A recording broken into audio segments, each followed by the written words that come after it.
This is Coda Radio, episode 433 for September 27th?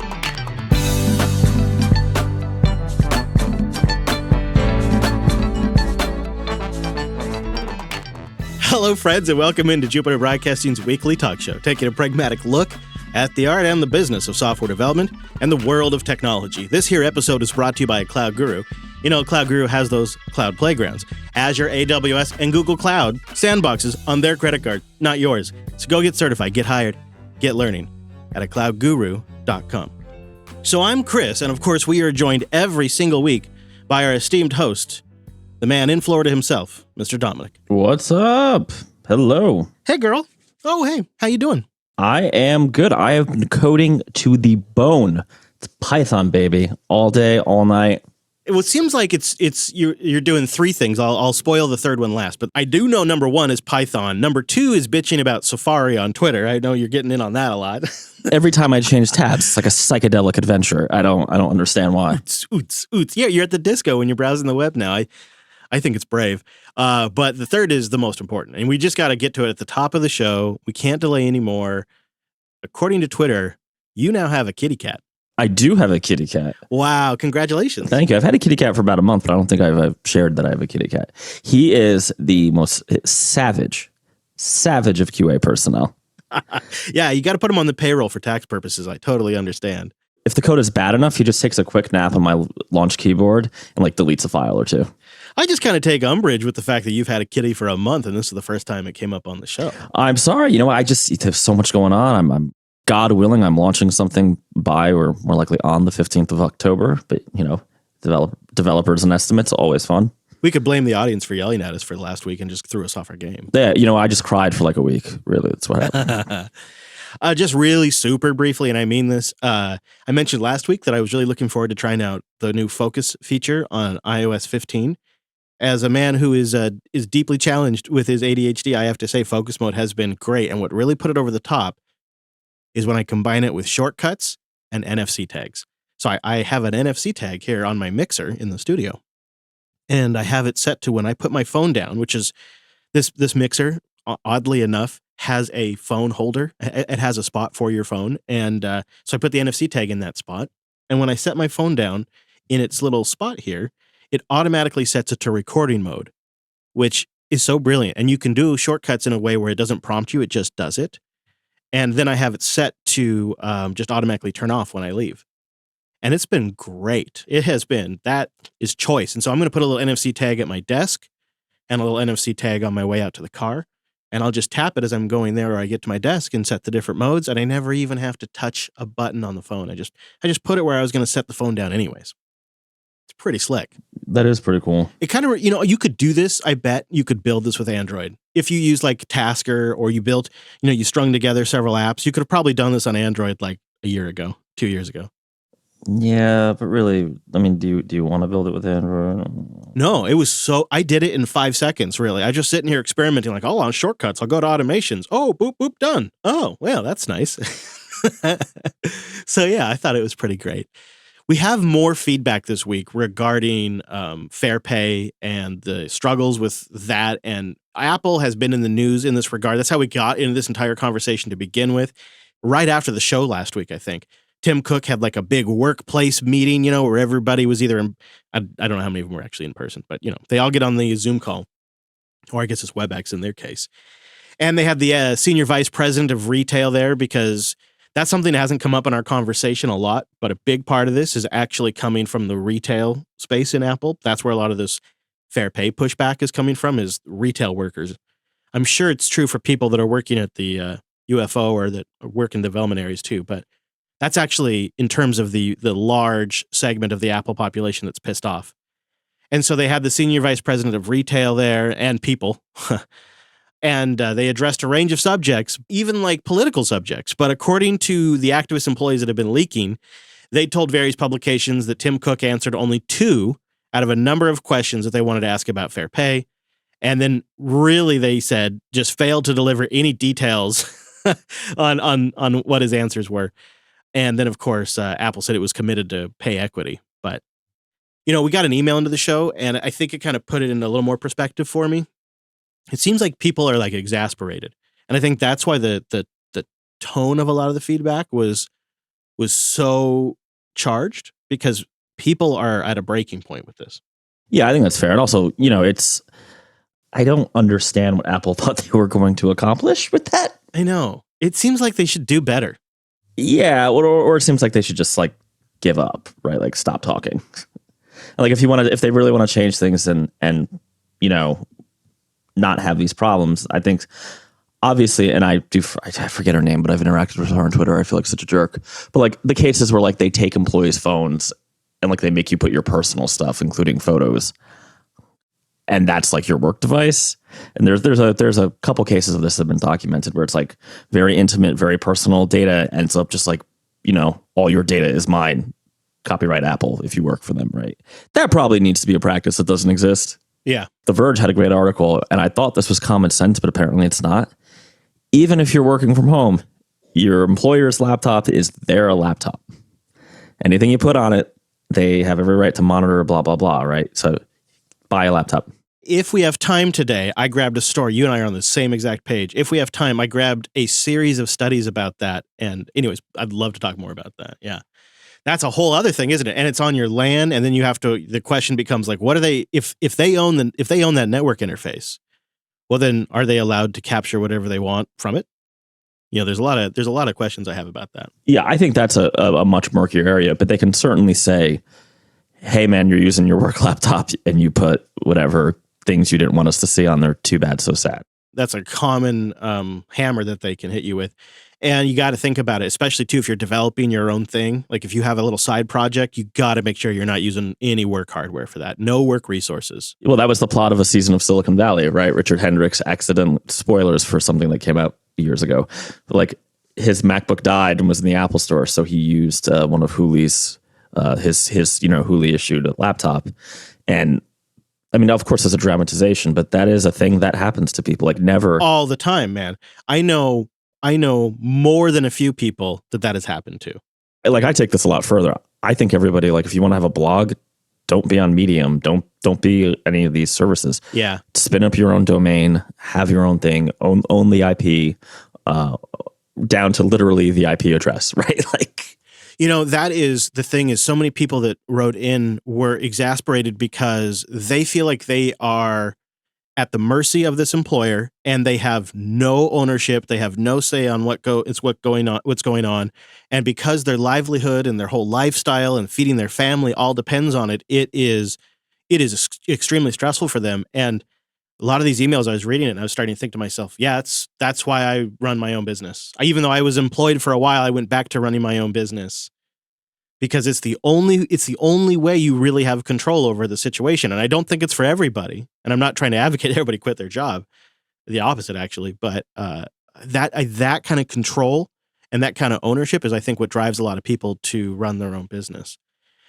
And that's not an option for everybody. So I grok that it's a real rock and a hard spot. And it's funny too with Apple in this particular case.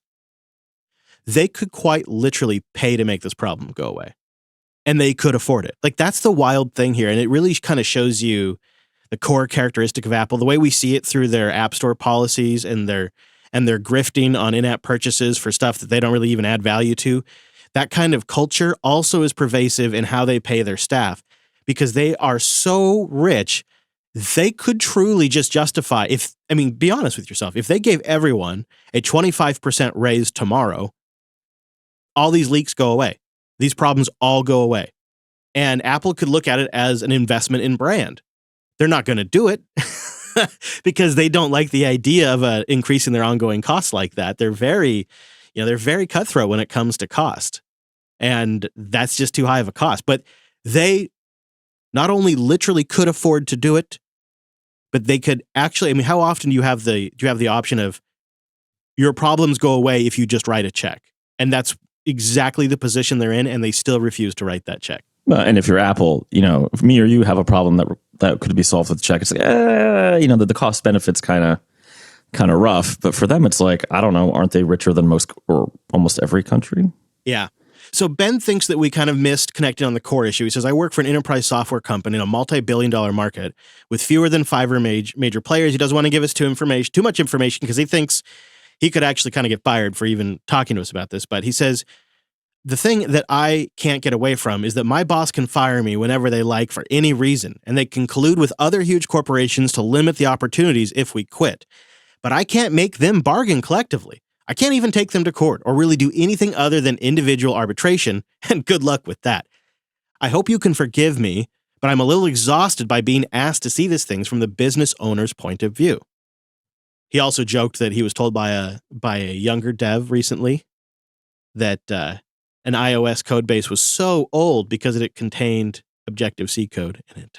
Well, if your younger dev needs a old, wrinkled, experienced hand,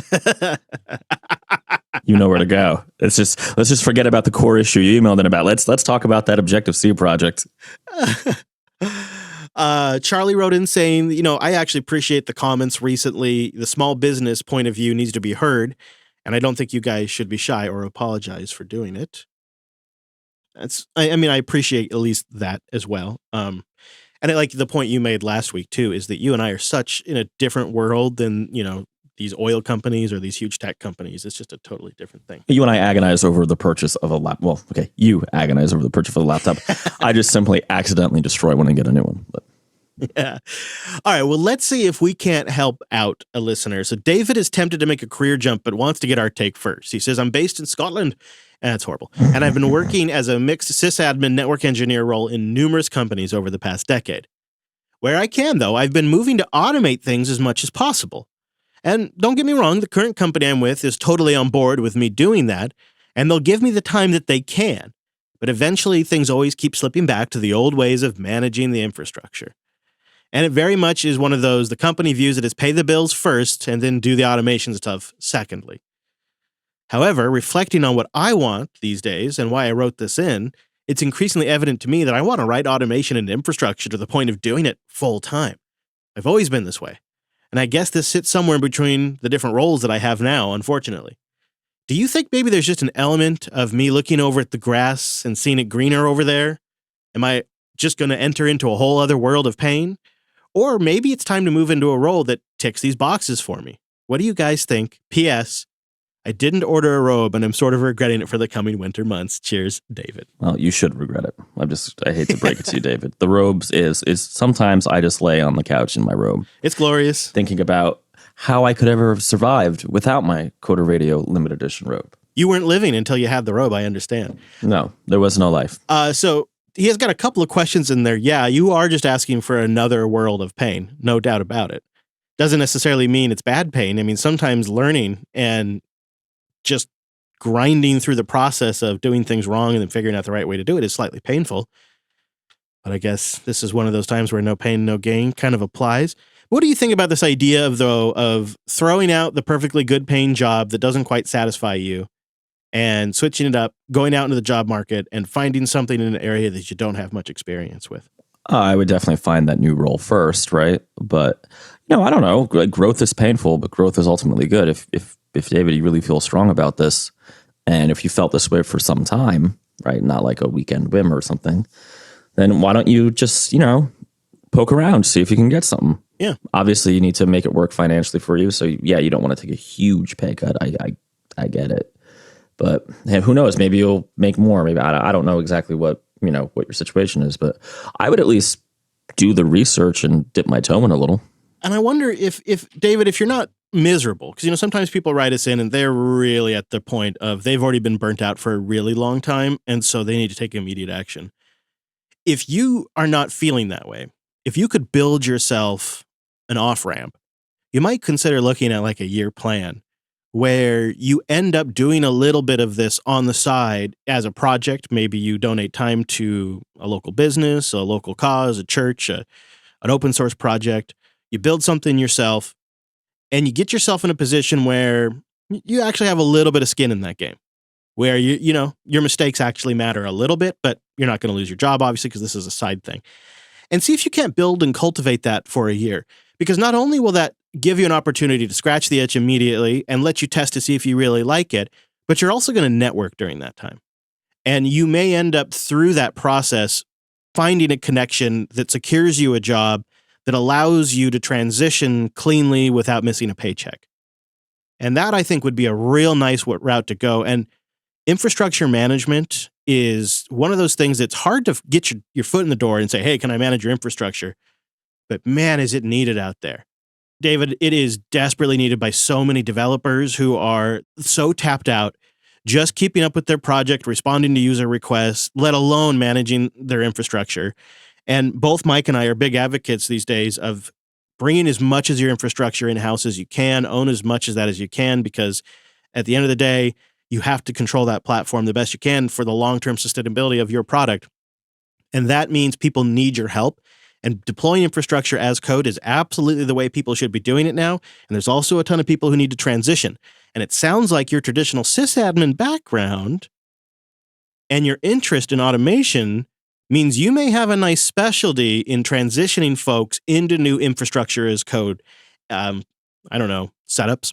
And that's actually a pretty nice specialty because there's a ton of people interested in doing that right now.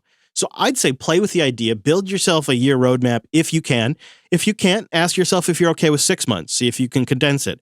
Set the time frame that makes sense for you and perhaps go about it that route. And you may find that if you could do a little side thing, that's enough that you can stay at the current job.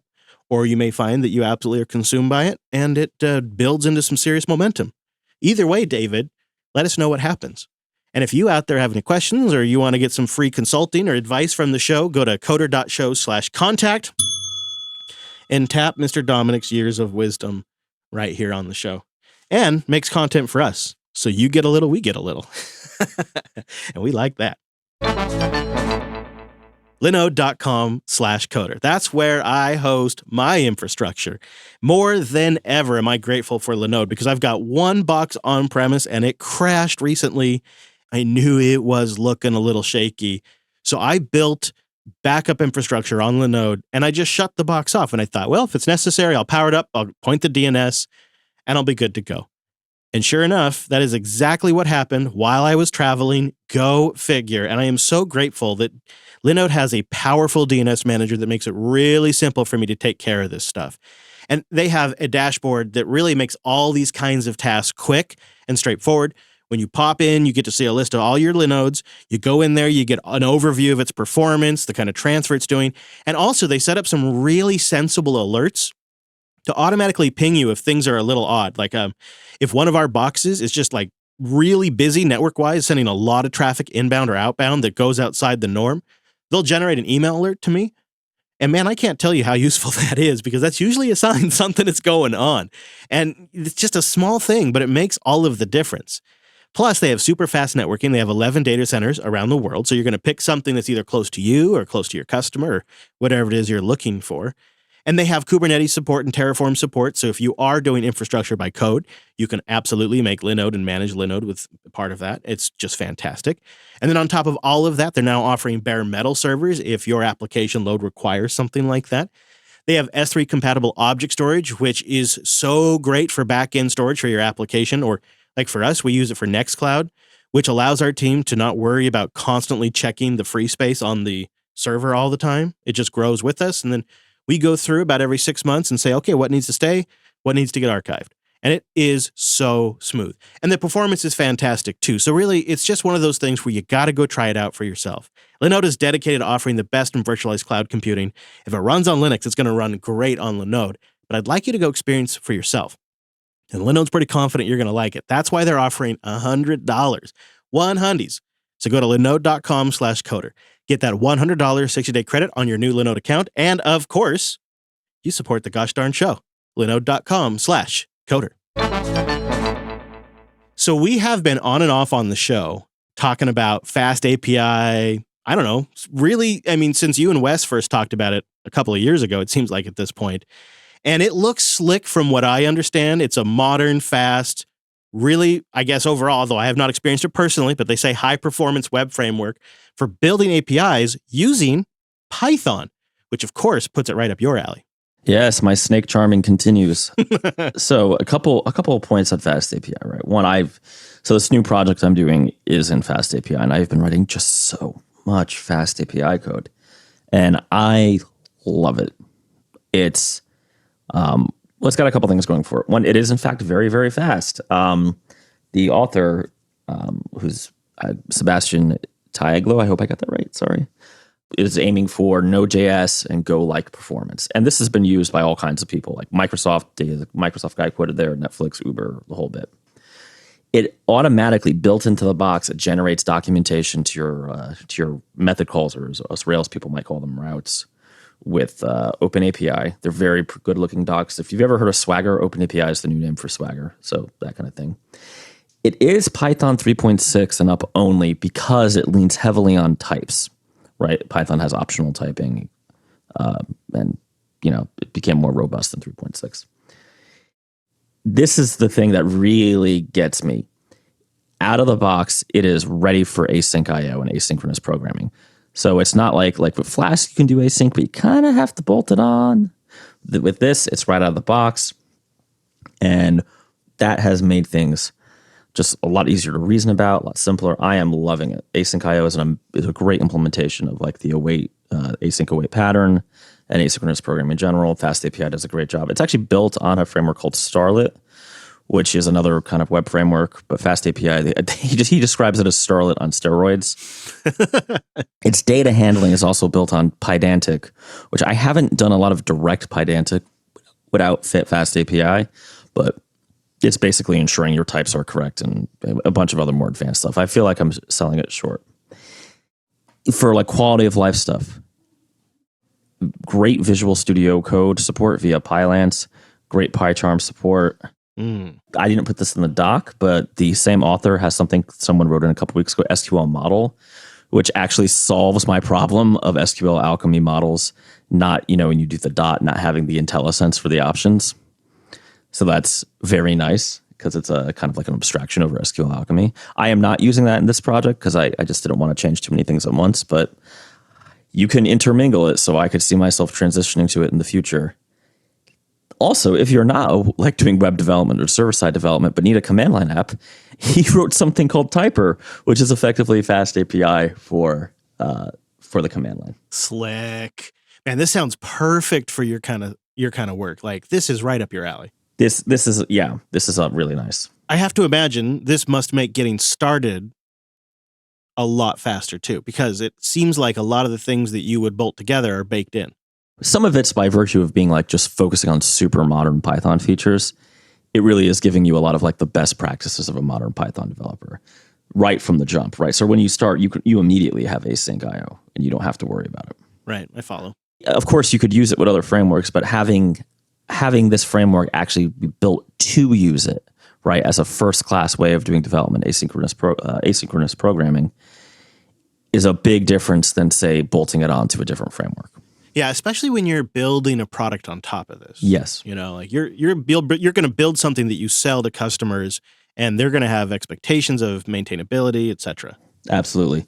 And if you've done like a Flask, it's very much in the Flask kind of philosophy of giving you enough to get started, but you can kind of design your own project, right? I would say where like Django, for folks who know Ruby, Django was like the Ruby on Rails equivalent, very opinionated, very big. This is more like a Sinatra, right, on the Ruby side. So this is a new love, That's what it sounds like you've fallen in love with a new tool. Well, I've been using it on the DL a lot. I mean, if you follow me on Twitter, I've actually been I've been tweeting my 100 days of code because I love annoying hashtags. Are almost all this FastAPI projects. So I did see some of that go by. That's why I kind of knew you were sniffing around in this stuff. But it seems like to me like a unique opportunity for a guy like you to have a tool like this that, God, this is just so already in the direction your business was going. And now you've kind of got this to build on top of for the product you're working on now, but also future products. You could kind of, I guess where I'm going with this is you could kind of pivot a lot of your team to stuff like this. How have you thought about what it would be like to have others, or maybe you've already thought about this, have others join Madbotter or have people on the team that would start developing with FastAPI? Is this something you've thought about like specializing in? Is this something you've thought about just you're working on? I'm curious to know what it looks like functionally from a business standpoint for how you guys are adopting it. Yeah, I mean, today we were all working on the upcoming product, and we were all working in FastAPI. So it's actually helped with standardization, right? Because it is Python. So we're all using VS Code with the same plugins. We can do the VS Code live share, which if anybody doesn't know what that is, it's like a super screen share for coding where you can you have all your own setup. It's really nice. You should check it out. I would probably say too, going forward, any kind of client work that would be a new client or a new project that needs a back end, which is all of it, right? I would probably push pretty aggressively to have it done in FastAPI if it's in Python. Now, can you give us a hint of what you're building now using FastAPI? Can you say? Do you want to say? I can give a hint because I tweeted about it. I am using Slack and sockets with FastAPI and a lot of async goodness. Like a little messaging, something gets done, you send a message to Slack kind of thing, huh? There is a lot of messaging happening. Yeah. Yeah. Okay. That's great. Well, I look forward to hearing more about it. The mid-October can't come soon enough. Yeah. I'm hoping to have it done that Monday before the 15th, but you know how that goes. Yeah. Yeah, I do. Well, we'll have a link in the show notes. And then you know what we should do at some point is we should have Wes come back on. Yes. And you guys could geek out on FastAPI since I know he was an advocate of it early on. And then it's a good excuse to have Wes on too. Yeah, he's the one who turned me on to it. So thank you, Wes. Mm-hmm. Yeah, I'll twist I see him in the chat room right now, so I got my eye on you, Wes. Any other notes on that? No, I mean, I probably in the coming weeks will dive a little deeper into maybe SQL model. Let me know, chat room plus, in the feedback if people are interested in that. But yeah. Well, then this episode right here, it's brought to you by Datadog. Go to datadog.com/coderradio. Datadog is the monitoring and security platform for developers, yes, security specialists, operation teams, anyone that's working in the cloud age. You can unify your metrics, your traces, and logs all into one place and troubleshoot issues faster. And you can break down your silos and communicate better between teams. You create real-time, beautiful dashboards with over 450 different technology integrations in just minutes. You can pivot from high-level overviews of your environment to granular visualizations of metrics and events. I mean, I'd encourage you to go check it out because they nail these dashboards. They're beautiful. So go to datadog.com/coderradio. Go sign up. They have a free trial, and if you create one dashboard, you're going to get a free t-shirt as well, which is awesome. And Datadog has infrastructure monitoring, security monitoring, real user monitoring, and more all in one place. So go get started, datadog.com/coderradio, and see what I've been talking about. They are the ultimate monitoring solution. Go see why thousands of companies and tons of people in the Coder Radio audience trust their monitoring to Datadog. And then, if you do create that free trial and one dashboard, they're going to send you that free t-shirt. Datadog.com/coderradio. So you found a book this week that is, it looks great. It's called Street Coder. And I like it already. I think it could have been our name. Could have been. We should have thought of this. We should have thought of this, 13 years ago. Yeah. Dang it. So, we said we wouldn't answer like the basic, like what should I learn first? Where should I study questions anymore? But I read this book and I feel like it's time to reopen that. So I'm going to butcher this guy's name, but it's Sadat Kapanoglu. We're going to go with that. Sorry. Apologies. My pronunciation suck. It is basically a street coder. It's like a field guide to the streets of coding, I guess. Taking an extremely practical point of view. It's still definitely a little opinionated, but I'm pretty impressed. So for long time listeners, you might remember that I always recommend to new developers and still do Mike Gunderloy's Coder to Developer. It's a classic. You can get it on Kindle. I think it's like $12. It's great. Enjoy. Seriously, if you're new to the industry, you're in college, whatever, high school even, you pick it up. It's a little dated because it's 20 or 30 years old. But no, it's not more than 20 years old. Whatever. It's a good read. This is more, if I would almost say a more, for lack of a better term, aggressively opinionated and modern take on it. Now, he uses C# and .NET as his, his like intro, but some of it's .NET specific, but more or less it's about how do you approach problems? What methodology should you be using?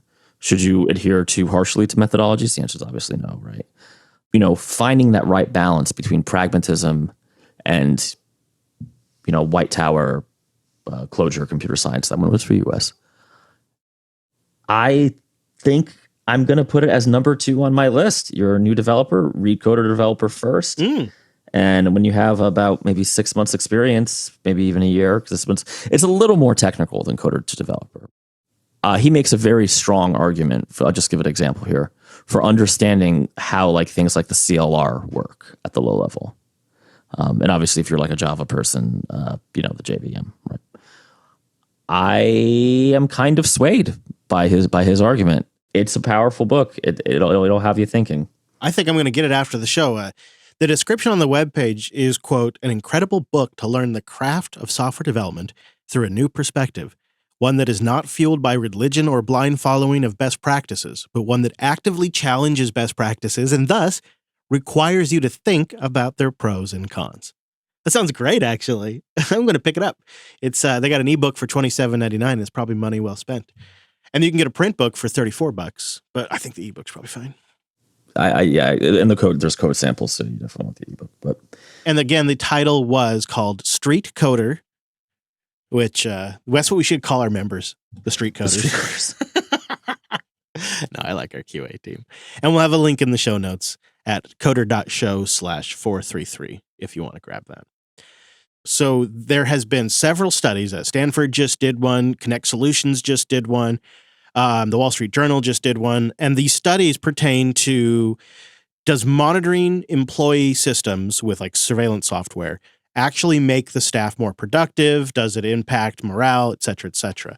So a Stanford study of 16,000 workers over a 9-month period showed there was some performance increase of around 13% when you monitor.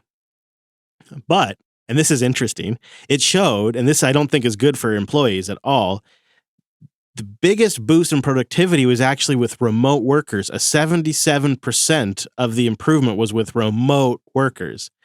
30% indicated they do more work in less time when remote, and then 24% doing more work during their work hours, but overall were more productive while remote. But the old adage that actually says, if I can't see what you're doing, you're not being productive, I don't think actually holds up when you look at it. Going through all these studies, and I have a link in the show notes because there's like a page that sort of summarized them all. It really, all it does, it seems like employee productivity monitoring at best will discover some workflow issues. That's its best case scenario. But really, it's generally more about like getting on people for the time they're actually at work or their time they're working, and not putting in a full 8 hours is like predominantly the way it ends up getting used. And that has horrible impacts on morale. It makes people view the company negatively. Like it's big impact. And so I thought I want to ask you what your thoughts were if there is a place for employee machine monitoring, because we already know employers feel, or they I guess legally own the machines. They own all the content on there that gets created. It feels to me like it is a step too far to do any kind of monitoring on these systems at all. And I've always resisted this. And a lot of places I've gone into recently have done some kind of mandatory monitoring. And I so far was able to avoid it always because my systems are running Linux. But even as like a client contractor coming into a LAN, they'll have like this antivirus software that they would want me to install on my laptop that gives them full remote access to installing software in my system. Seems like a step too far, right? I think it's not only a step too far, I think it's kind of idiotic. If you are hiring people that you trust so little to actually do their job, you simply shouldn't hire them. And if you made the mistake of hiring someone like that, which happens, right? You hire people that don't fit, whatever. You should just, let them go as quickly as possible and as humanely as possible. No one deserves to be treated like they're a prisoner at work. That's ridiculous. Especially if they're working from home. I don't know. I hate all this stuff. Even, I could kind of see the antivirus thing, but even then, most of those antivirus programs, as you suggested, are not just antivirus, right? Like I could see a thing that's like, hey, dude, you downloaded this exe that we know is bad. Someone from IT is going to call you and be like, yo, you got to run the scanner or something, right? But I really, really hate the idea of turning, work into a surveillance state. I think you should hire people that you trust, that are good fits for your organization. And it doesn't mean if someone's a bad fit for you, like lots of people, I think I can speak for you a little bit here, are bad fits for JB and the Mad Botter because we're super small. Yeah. Right. And that requires a certain type of personality, a certain type of person. Very much, you need self-motivators. But they might be great at Microsoft, right? So I hate this. I completely agree, but I'll just play devil's advocate.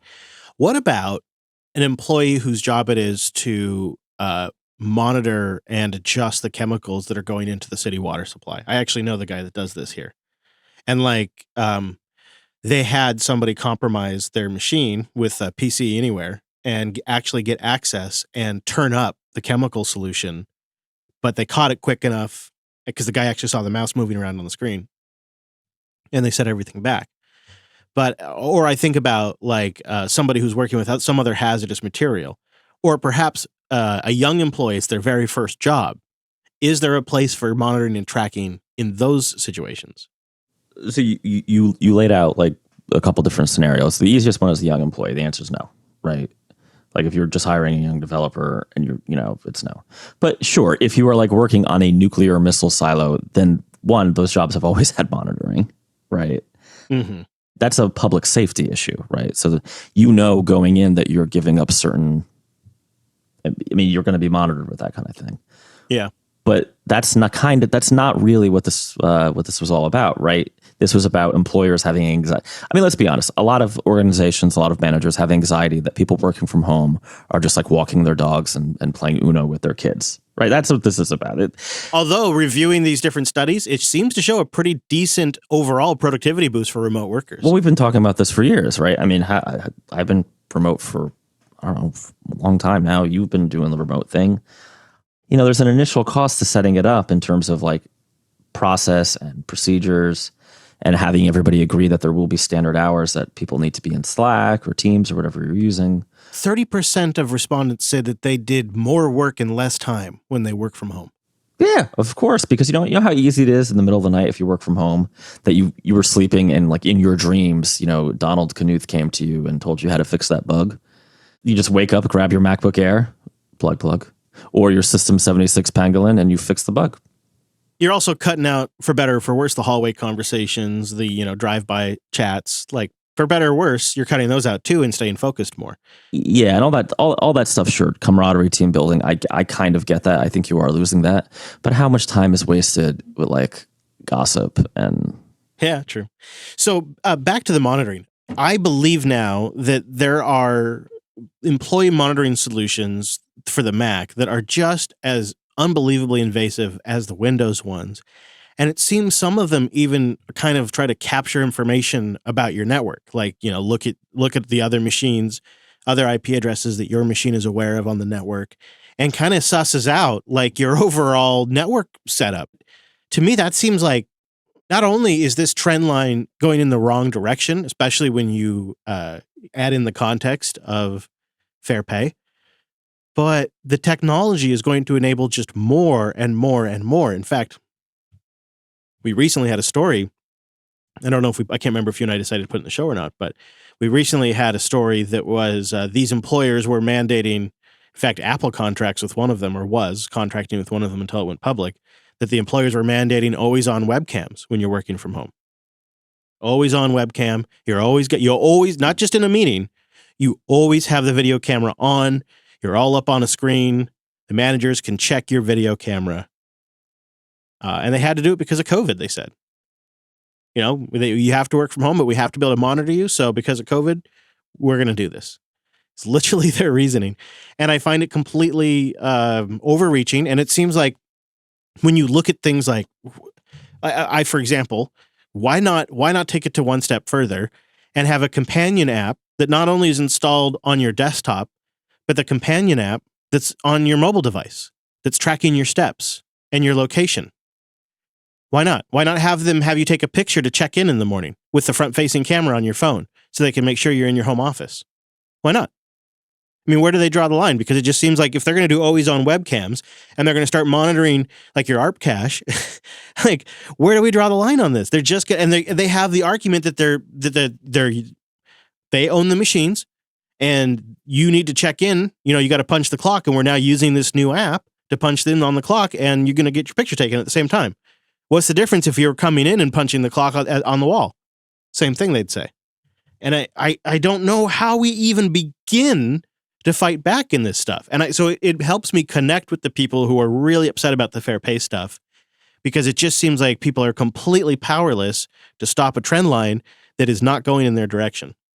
I guess I agree with you, but I mean, what is the problem these employers are solving? I feel like it's a really like kind of sad insecurity thing. I mean, I'm not saying they're not doing it. I'm just saying it's bad, right? I haven't thought about it a lot from why. I just assumed it would be guaranteed accountability. Right, but isn't it more output that you should care about? Well, yeah, clearly, but it doesn't seem to be the way it works, does it? When we all had the office in New Jersey, it would be a problem, and it was a problem if somebody's like blasting gangster rap, right? We have neighbors, the language is inappropriate, people could get offended, I don't want to get sued, right? You could see me, an employer intervening in that. But if they're at home and blasting, I know very little about rap, but blasting like Tupac makes them a better developer. Okay, yeah. Maybe I want to buy them some Tupac albums, right? I don't know. Like, I hear you. If I can get 5% more output because they're listening to NWA, then I'm probably gonna be totally cool with that. Because one, they're not disrupting their coworkers.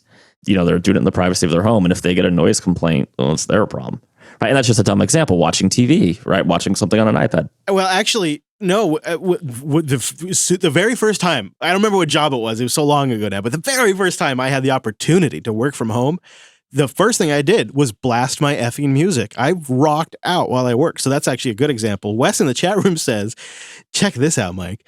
He says that he had a buddy run Nmap, the port scanner, on his home network. Oh, man. And then he had IT check in with him to ask him if things were okay. He triggered IT back at the corporate office by running Nmap on his home network. Wow. Ooh. That's... And I just wonder. I think, like, in a way, I think maybe we should tell people how to avoid this kind of stuff. Like Optimus Gray says he sets up a VLAN for his work laptop. What I advise people do is they put their work laptops on guest Wi-Fi. If your wireless access point supports creating a guest AP. That's a good tip. Yeah, or set up a second, access point. You and I are in a weird position, right? I can't imagine a scenario unless it was like something crazy like the government, right? Where I would accept a job where part of the condition is you get to spy on not just but like my whole family's network and traffic. That seems, Right, because, yeah, that's the thing at home. You're right. Wow, I hadn't even thought of that. Stupid me. Well, we both have kids, right? I mean, my son's very young, but I could see a world where there's some, teenagers, right? Like some uncomfortable conversations with IT or HR because of that kind of thing. So, and then you have the employers who actually provide the entire router too, because that's how their VPN solution works, and that's how they have to have it. And oh man, yeah, I tell you what, you know what, if that's you, then run a VM, and in that VM, run a VPN. Like, do what you can. Like, I think we've got to push back in a way and break it technologically, because otherwise it's going to keep going and keep going. Well, and if your employer is going to spy on all your internet traffic, shouldn't they pay for the connection? So at that point, you could you buy your own laptop, you call Spectrum or whoever your carrier is, or your ISP is rather, and you just say, listen, I have one from my employer, but I want a second line. Well, I don't really want them burning my internet connection up with this extra metric stuff either. Like, yeah, that's an interesting argument. Should they have to pay for that? Yeah. I mean, yeah, especially when I'm on like mobile internet, like every byte counts literally. So just don't know about it. I would probably try to firewall it off and stuff. I mean, it's all solvable between DNS and IP rules. You can probably block a lot of it, but you have to be familiar with how to do that kind of stuff. And most people probably, you have to imagine all the people that got sent to do work from home. The vast, vast majority of them aren't even thinking about this kind of stuff. And bringing it back to what you said at the beginning of the show, I have friends who have been bitten by this over and over and over again when they start a project, or some night they decide to work on the work laptop because their home machine isn't working. And even if it's just a small part of a project that they spent using company resources to build, they'll come after you for it. And now they have more evidence than ever. Like, they have so many different ways to track activity. It's just so dangerous and so risky. And so it really is important that if you're going to ever work on a side project that you ever want to do outside the company and you don't want them to own it, you have, and I'm not advocating, maybe you're fine with them owning it. That's great. That's maybe a good way to get ahead. But if you want to build something that they don't have any hooks into, you got to do it on your own time and on your own resources, no company resources. It's just critical. I have so many friends that have been burned by it. And the nice boss, one may not be your ultimate boss, but when there's money on the table, people get different. It's business, for them. I want to thank our Coder QA team. You are our core that keeps the show truly independent. It lets us be picky about our advertisers. And as a thank you, you get a limited ad feed. It's the same production, just limited ads. And you also get the Coderly that comes out every quarter. So you can always look forward to that. Around the new quarter, you'll get a new Coderly report. You can sign up and support the show at coderqa.co. Also, you can find our friends at A Cloud Guru on most social media sites at just /A Cloud Guru. It's like YouTube or Twitter. It's really easy to find them. They're just /A Cloud Guru. What about you, Mr. Dominic? Can people find you on the Twitter? At Dumunuko on Twitter, and I'm going to be doing some crazy Python stuff. So if you're interested, follow. Nice. I do love the crazy Python. You get out there and charm that snake. You can follow his company at The Mad Botter Inc. I'm on Twitter at ChrisLAS. The podcast is at Coder Radio Show. We also have at Jupiter Signal. You can follow both of those at Coder Radio Show and at Jupiter Signal to just stay up to date on network and show news and releases and stuff like that. Links to what we talked about today are all at coder.show/433. There you're going to also find our contact form, our RSS feeds, all that. We'd love to get your feedback. It's a big part of what we do. The conversation evolves every single week, and your feedback is what directs that evolution. You can also join us and participate immediately. We do the show live, noon Pacific, 5 p.m. Eastern at jblive.tv. Thanks so much for joining us on this week's episode of the Coder Radio program. See you right back here next week.